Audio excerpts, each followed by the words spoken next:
Price Lord. இன்னைக்கு நம்ம ஆதியாகமம் 13வது அதிகாரத்தை குறித்து பார்க்க போகிறோம். இதில் ஆபிராமும் லோத்தும் எப்படி பிரிந்து போனாங்கன்னு சொல்லி பார்க்கலாம். நம்ம போன வீடியோவில் ஆபிராமுக்கும் சாராய்க்கும் எகிப்து தேசத்தில் என்ன நடந்துச்சுன்னு சொல்லி பார்த்துருந்தோம். இப்போது அவங்க எல்லோரும் எகிப்து தேசத்தை விட்டு வெளியே வராங்க. ஆபிராம் சீமானாக இருந்தார். அவருக்கு நிறைய மிருக ஜீவன்கள், பொன், வெள்ளி இவை எல்லாமே இருந்துச்சு. நம்ம ஏற்கனவே ஆதியாகமம் 12வது அதிகாரத்தில் ஆபிராம் பெத்தேலுக்கும் ஆயிக்கும் நடுவாக கூடாரம் போட்டு அங்கே ஒரு பலிப்பீடத்தை கட்டி தேவனுடைய நாமத்தை தொழுது கொண்டதை பார்த்துருந்தோம். ஒருவேளை இன்னும் நீங்கள் அதை பார்க்கலன்னா அந்த வீடியோவை பாருங்கள்.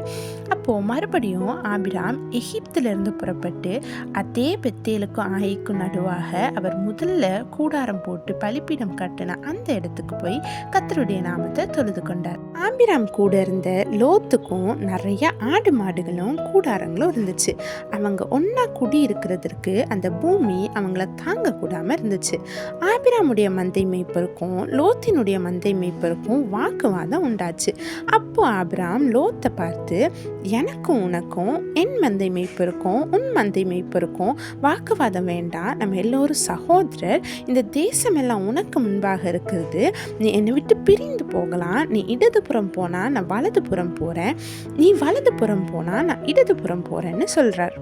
அப்போ லோத் யோர்தான் நதிக்கு அருகான சமபூமி முழுவதும் நீர்வளம் உள்ள நல்ல செழிப்பான இடம்னு கண்டான். அதனால லோத் அந்த இடத்தை தேர்ந்தெடுத்து அங்க போய் வாசம் பண்ணினான். இப்படி ஒருவரை ஒருவர் பிரிந்து போனாங்க.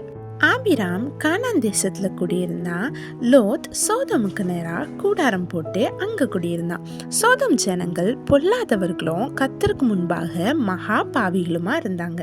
லோத் ஆபிராமை விட்டு பிரிந்ததுக்கு அப்புறம் கர்த்தர் ஆபிராமை பார்த்து, நீ உன் கண்களை ஏறெடுத்து நீ இருக்கிற இடத்திலிருந்து வடக்கேயும் தெற்கேயும் கிழக்கேயும் மேற்கேயும் பார், நீ பார்க்கிற இந்த பூமி முழுவதையும் நான் உனக்கும் உன் சந்ததிக்கும் கொடுத்து உன் சந்ததியை பூமியின் தூளை போல பெருக பண்ணுவேன்.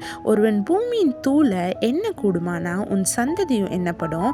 நீ எழுந்து தேசத்தின் நீளமும் அகலமும் எம்மட்டுமோ அம்மட்டும் நடந்து திரி, நான் அதை உனக்கு தருவேன்னு சொல்றார்.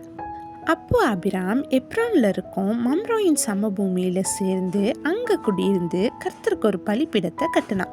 அப்போ இன்னைக்கு வீடியோவில் நம்ம ஆதியாகமம் 13வது அதிகாரத்தை குறித்து பார்த்துருக்குறோம். அடுத்த வீடியோவில் ஆதியாகமம் 14வது அதிகாரத்தை குறித்து பார்க்கலாம். God bless you all. Thank you.